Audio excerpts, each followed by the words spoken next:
The smartphone market in 2023 has definitely had its lows and its highs. There's the large proportion of companies who've just carried on doing their own thing, making slight, fairly unambitious improvements to what they know already works. But then at the same time, we've also had both a couple of pretty major flops and some of the biggest game changers we've seen in years. New phones or emerging companies just coming in and dropping bombshells that we never saw coming. So, with all of this in mind, who makes the best phone for you, and who's made straight up the best phone of the year? And yes, we did specifically get wooden spoon trophies made for the losers.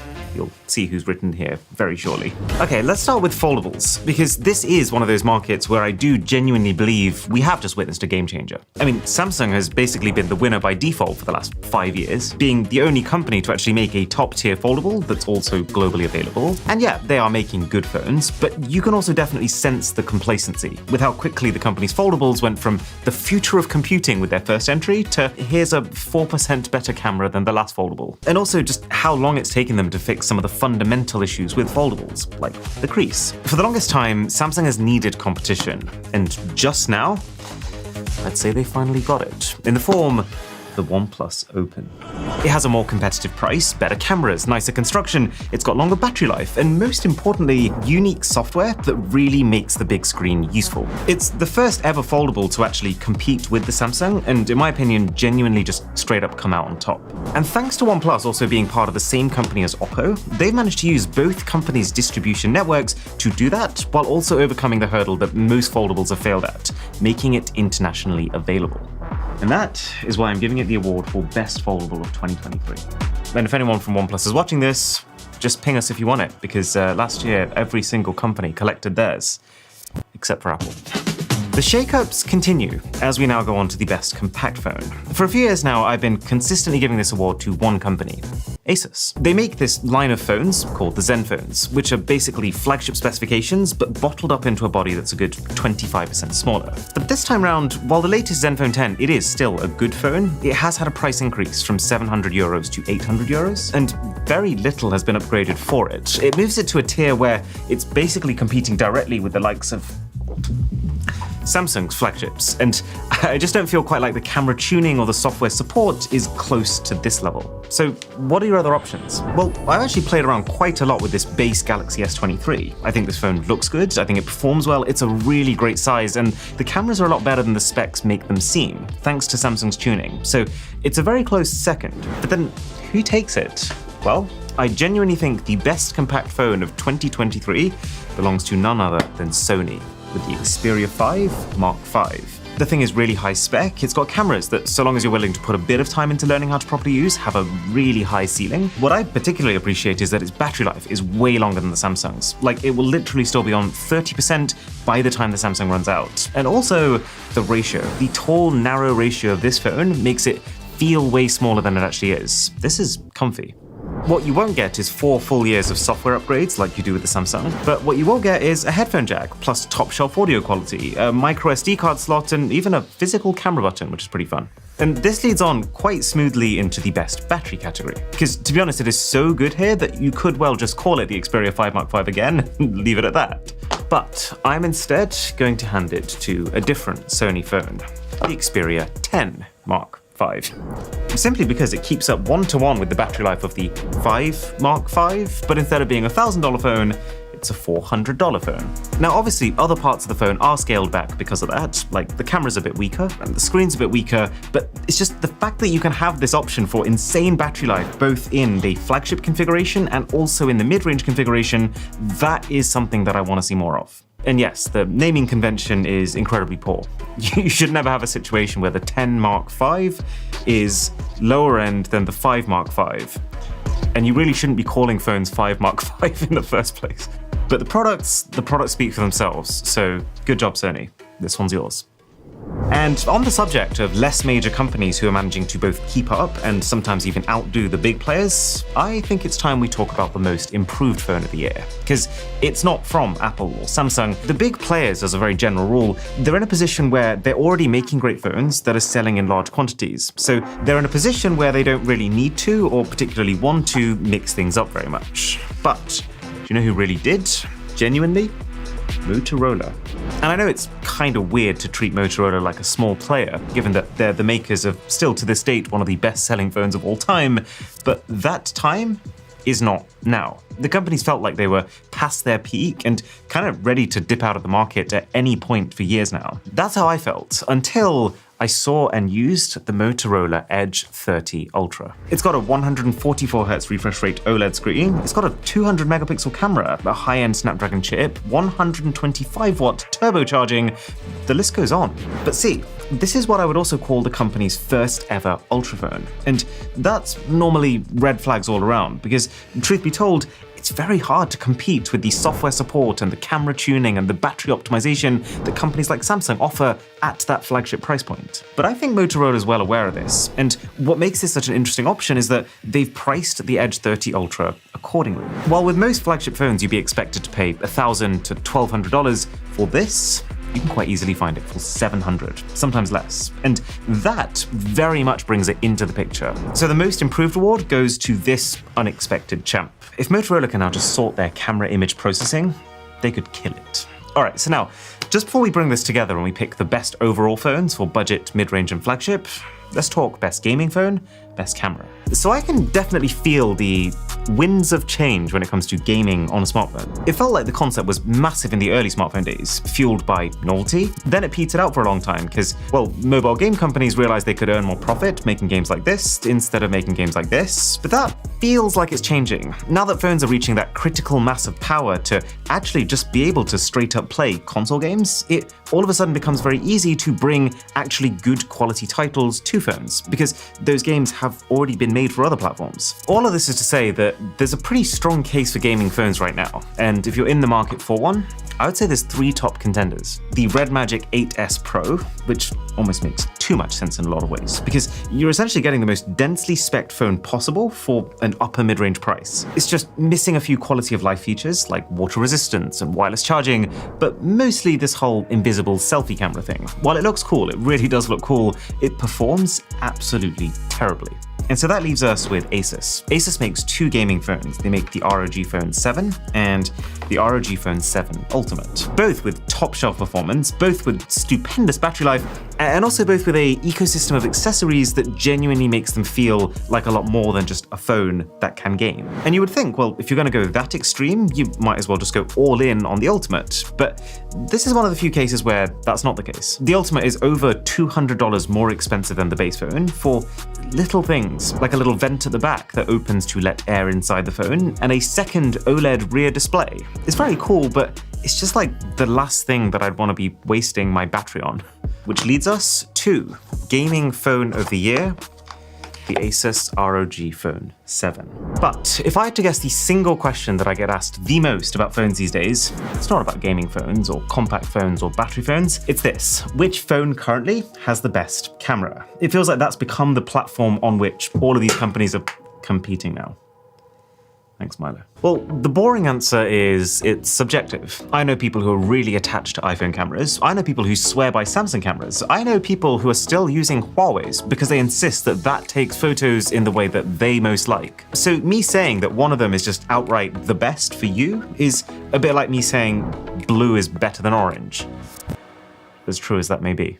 But as for what's been the best for me, it's got to be the iPhone 15 Pro Max, and there's 3 reasons. One is that zoom has always felt like it's been lacking on iPhones. And this, while not the best zoom you can get, it no longer makes me feel that way. The new 5x zoom camera has actually come in handy so much more than I expected it to. Whether I'm on a bullet train in Japan and I want to get a close-up of Mount Fuji, or I find a really interestingly lit alleyway and the 5x allows someone on the other side of it to get this really cinematic close-up of me in it. The second thing is that it now shoots photos in 24 megapixel, as opposed to the base 12 that most phones shoot at. It doesn't make the photos twice as good, and it is a bit of a bummer that social media programs like Twitter and Insta, they compress your shots to the point where it doesn't really matter when you're just posting the raw photo you've taken. But the beauty comes with the ability to crop in, to centralize the subject, for example, after having taken the shot without feeling like you're giving up quality to do it. And then the third thing is this ability to convert any photo you've taken of a person into a portrait mode shot. Other phones can do this too, like you can do it on a Samsung,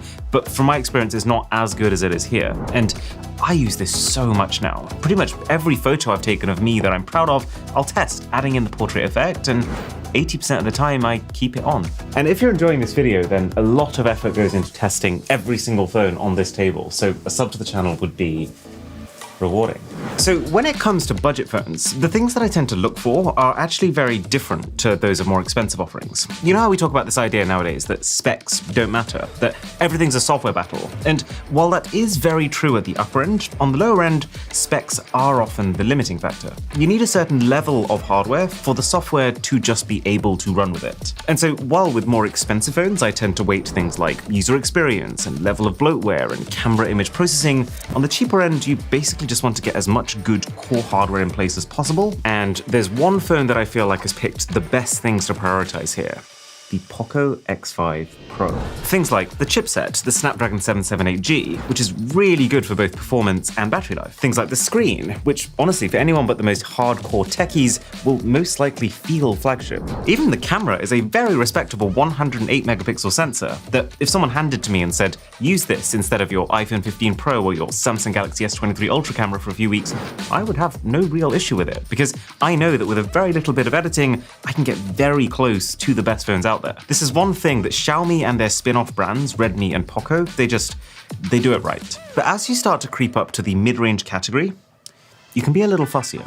You can decide, well, you know what? I want my camera to have really powerful image processing, or I want my phone to have an aluminium frame instead of plastic, or wireless charging. And the fact that all phones in this category tend to have those luxuries, it makes this one tougher. I was very strongly considering the Galaxy S23 FE. Samsung's FE series in general, it seems like the company's way of shifting the extra parts inventory they have, because they're always a bit of a mishmash of parts seen in previous phones, and usually that's fine. I mean, in a lot of ways, the S23 FE is like the normal S23, but just with a much larger battery. The problem, though, in this case, is the chip. Instead of shipping the phone with something fairly current, they've decided to ship it with the Exynos 2200, which is a nearly 2-year-old chip that was still not the fastest or most efficient chip even then. And when you're charging $600, it doesn't feel like that instant recommend that some past FE phones have been. Galaxy A54 is really good too. It's a tier below, but it's arguably much better value for money because it is significantly cheaper. Or, you know what I really liked? The Nothing Phone 2. I was so close to giving the award to this phone, because it's just a cool phone with really subtle, thoughtful design choices, like the beautiful animations, the way the glyph interface allows you to tune out of your digital life for a bit, the completely even screen borders all around, all without sacrificing on the specs. The only reason I didn't pick it is because I think the winner of this category is even better value. There's Xiaomi's Redmi Note 13 Pro Plus, which is actually just crazy. I'll link the full video where we cover this down below. But this one's out of the picture for now, just because they haven't launched internationally yet. And finally, the base Google Pixel flagships usually also have a space here, but the price hike they've had this year has kind of pushed the base Pixel 8 out of what I would call mid-range territory, which leaves us with the winning phone, the Pixel 7a. Man, holding it like this reminds me how cool these crystallized trophies are, because you can actually see both the home screen and through them to the back of the phone. Now, sure, there are a couple of slight caveats, like the charging's a bit slow, but largely speaking, this phone, when you're using it day to day, it feels like it has no real weak link. It takes awesome photos, it has full access to the Google Pixel editing suite, which is world-class, good stereo speakers, up-to-date ports and connectivity, and the best part is the price. The phone launched at $500, at which point I'd probably just veer towards the Nothing Phone. But the thing with Pixels, which is usually a bad thing, but in this case kind of has a silver lining, is that the price falls very quickly. So I've seen these things now for closer to $400 with the Pixel earphones included, and closer to $350 without. And at that price, this is just so much phone for the money, and very deserving of mid-range phone of the year. And now, just before the winner, we should talk losers. So there's two phones that we're going to be handing out the Wooden Spoon Awards to. The first is the iPhone SE. This is not going to stand, is it? Do you know what?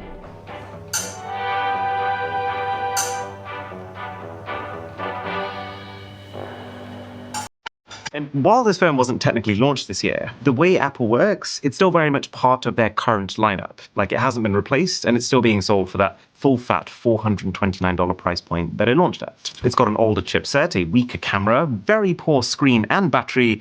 Do you know what? I don't think there's a person on this planet for which this, at its current price, is actually the right phone for. And then the second award is the Google Pixel Fold.